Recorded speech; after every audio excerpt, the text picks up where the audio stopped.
दोस्तों नमस्कार। देखिए, बहुत सारी बातें लोगों को सवालों के रूप में जागृत रहती हैं और ये नॉर्मल बात है। पहले भी थी, अभी भी है और आगे भी रहेंगी। जैसे बहुत सारी चीज़ें डायरेक्ट ईश्वर ही आपको देता है। जैसे कि कोई गाना लिखना हो तो कैसे लिखना है, क्या उसका रूप होगा, वो बीच में थोड़ी कोई होता है। डायरेक्ट ईश्वर वो आपको उस हुनर को डेवलप कराता है। उसकी धुन बनानी है, उसको अरेंज कैसे करना है, ऐसी कोई खोज करनी है, कोई पुस्तक लिखनी है, तो इसके बीच में गुरु नहीं होता।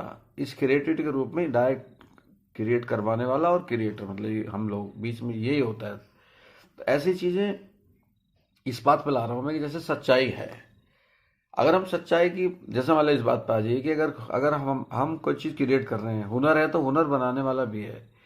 सच्चाई अगर है और उसी को जिताना है तो फिर सच्चाई उसी का रूप है। वही सब कुछ, भंडार तो वही है। हम यहाँ कुछ वही खोज सकते हैं जो है, अलग से हम कुछ नहीं बना सकते। और ज्यादा उसी चीज की चर्चा कर सकते हैं जिसकी ज्यादा जरूरत है। ये प्रकृति का नियम है कि हम सच की चिंता करते हैं कि सच खत्म ना हो जाए या सच की हार ना हो जाए, सच मर ना जाए। ऐसा मर नहीं सकता, परंतु चिंता इसलिए होती है क्योंकि वो करवाना चाहता है।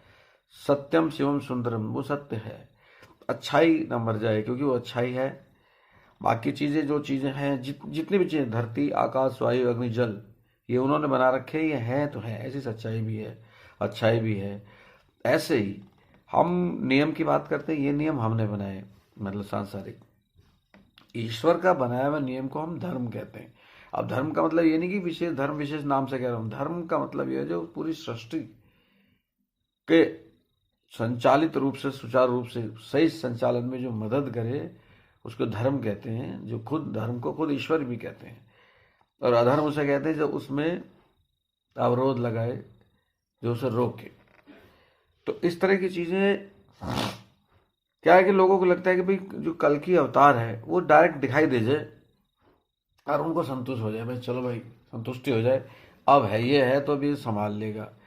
मैं ये कहता हूँ कि वो, मैं मना नहीं कर रहा हूँ, वो जब भी होंगे तो दिख जाएंगे, मगर उनको दिखने से पहले वो सब काम होते रहते हैं। ईश्वर सारे काम करते हैं। आप देखो, इतने डिपार्टमेंट है, कहीं भी किसी भी डिपार्टमेंट का उल्लंघन होता है, कहीं ट्रैफिक का, कहीं बिजली का, कहीं स्वास्थ्य विभाग का, या कहीं सेल्स टैक्स का, कहीं इनकम टैक्स का, वो सब अपना अपना काम कर रहे हैं ना।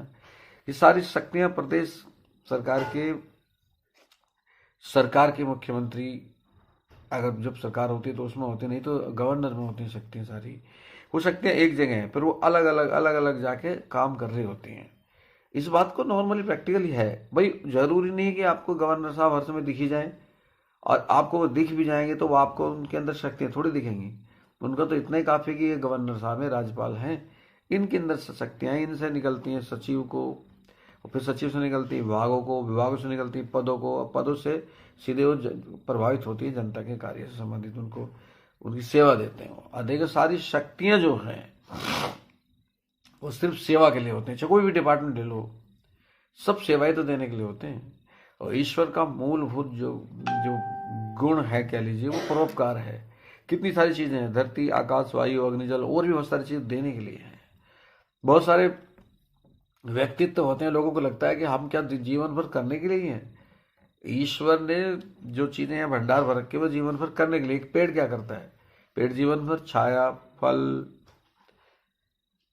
मतलब उसकी फूल, सुगंध, जड़ी बूटी, यही तो देता है। वो अब वो सिर्फ देने के लिए है। धरती आकाश वायु अग्निजल देने के लिए है।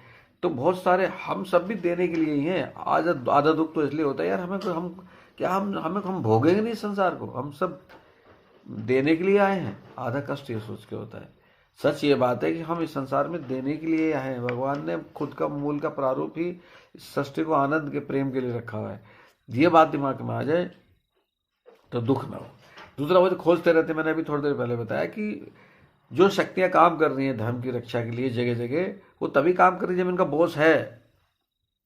भाई कोई चीज भलाई के लिए क्यों हो रही? क्योंकि वो चाहता है भला हो। कोई चीज सच्चाई के लिए क्यों हो रही? सत्यम शिवम सुंदरम, पहले क्या रखा, सत्य शिव है, शिव ही सुंदर है। तो ये चीजें पहले से ही तय है, आप कुछ नहीं कर सकते इसमें। ये बैलेंस हटेगा ही नहीं। जैसे नियम तोड़ा जाएगा, नियम अपना काम करेगा उसमें। क्यों तोड़ा? जुर्म हो जाएगा। उसको बना के रखने का नियम बना रहना चाहिए। ऐसी धर्म की बात है।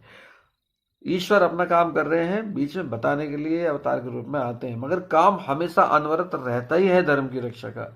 आप इस बात को गौर कीजिए, आपको लगेगा कि सब काम हो रहा है, बस किस किस रूप में वो अवतरित होते हैं। जब धर्म का वो कौन सा पार्ट है जिसमें उनको अवतरित होना ही पड़ता है, जब लगता है कि अब धर्म की वो वाली हानि हो गई जो होनी नहीं चाहिए। धर्म की हानि जगह जगह होती रहती है, वो पूर्ति भी होती रहती है। हमारे अलग अलग डिपार्टमेंट नहीं है, जहाँ कोई नियम तोड़ा उसका नियम का अनुपालन करवा दो, अनुउल्लंघन होते हैं अनुपालन करवा देते हैं। बैलेंस जरूरी है। तो प्रकट हर समय कोई बहुत बड़ा अधिकारी द्वारा थोड़ी करता है, बहुत बड़े अधिकारी तभी प्रकट होते हैं जब बड़ा कोई बात हो जाती है। वैसे ही अवतार के लिए भी है, वो तभी प्रकट होते हैं जब बहुत बड़ी बात हो जाती है, जब उसकी आवश्यकता हो जाती है। दोस्तों कैसा लगा वीडियो, कमेंट करके जरूर बताइए।